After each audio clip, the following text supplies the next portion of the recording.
ऐलान किया कि ये रैली में आप आइए, आह्वान किया। लगभग 70 मीटिंग एक महीने में करके काफी सफल हुआ और 430 मेमोरेंडम हम लोग ने जमा किए एक साथ मिलकर। अंततः मुख्यमंत्री ममता बनर्जी ने अगले दिन ही 14 फरवरी 2017 को उन्होंने छुट्टी का घोषणा किया। वही मुख्यमंत्री कहते थे 26 छुट्टी हो चुका है और छुट्टी नहीं होगा, लेकिन वही मुख्यमंत्री ने घोषणा किया 14 फरवरी को 2017 में। उसके बाद हमारी होड़बाजी शुरू हो गई। होड़बाजी जानते हैं कैसा होता है? मैंने किया, मैंने किया, मैंने किया, पेपर में पूरा लिखने लगा सभी संगठनों ने, हमने किया, हमने किया। तो कुछ रिपोर्टर मेरे को पूछता था, आकाश जी इतना साल में नहीं हुआ, ये अभी कैसा हो गया? तो हमने एक ही जवाब दिया था, जो सक्सेस हुए हैं बंगाल में, ये हमारी एकता ने किया, एकता ने, आकाश लामा ने नहीं, एकता ने किया। इसी एकता से ही हम लोग जीतेंगे। जब एक कमेटी बनाई थी सभी संगठनों को लेकर, तब एक फैसला किया था हम लोगों ने, बैंक अकाउंट नहीं खोलना। और कालिम्पोंग में हमने अगला मीटिंग किया, क्योंकि काफी दिनों से हम लोग ये अध्ययन कर रहे थे महाबोधि महाविहार मुक्ति आंदोलन के बारे में, काफी हम लोग रिसर्च कर रहे थे।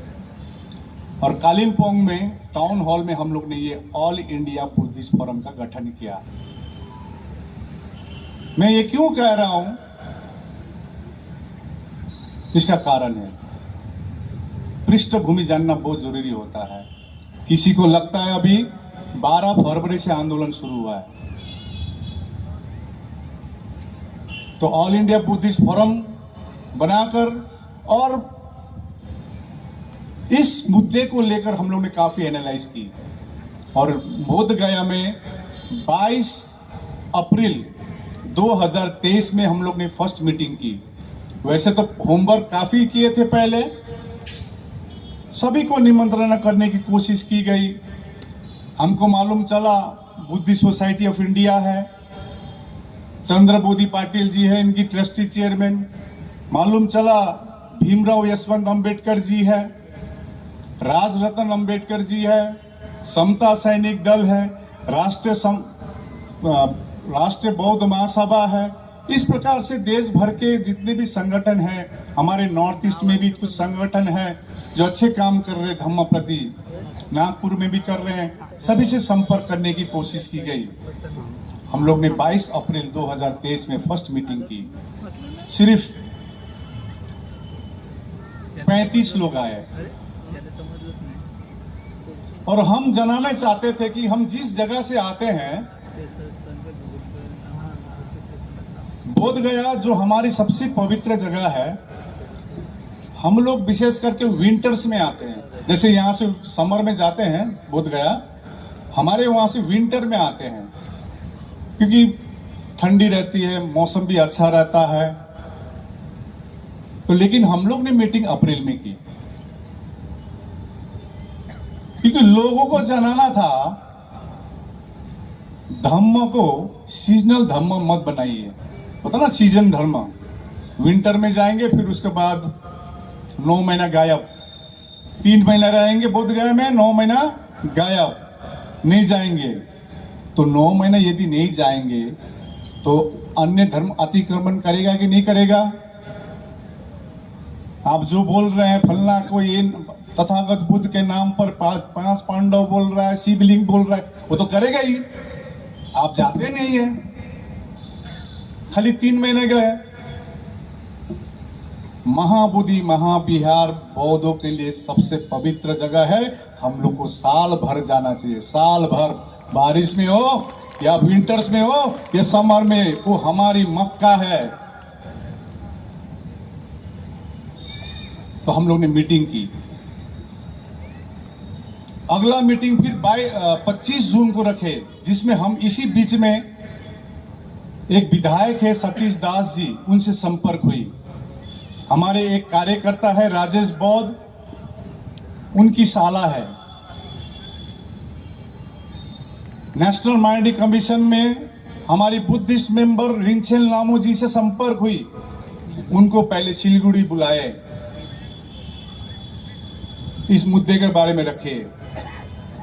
तो 22 अप्रैल में जब प्रथम मीटिंग हुई थी तो हम लोग ने पाया कि कोई भी आंदोलन, मेरा प्रश्न है एक आप सबसे,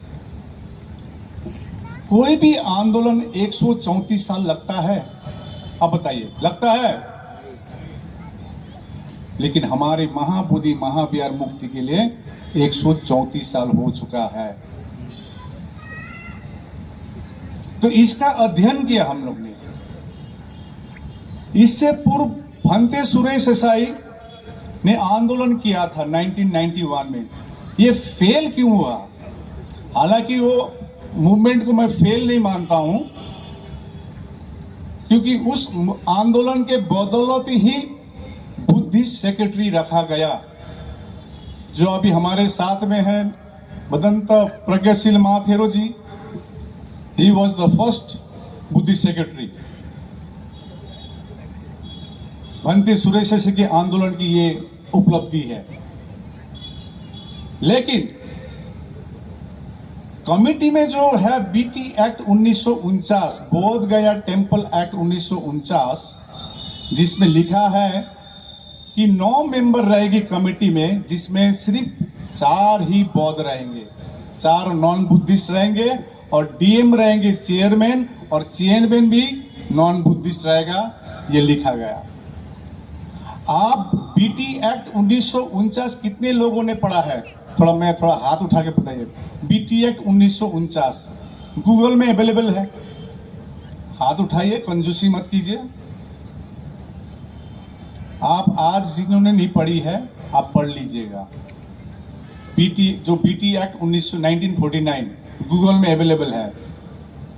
बोध गया टेम्पल एक्ट 1949, ये एक्ट जो बना है, हमारे बाबा साहब अंबेडकर ने जो संविधान दिया है, जो लागू हुई थी 26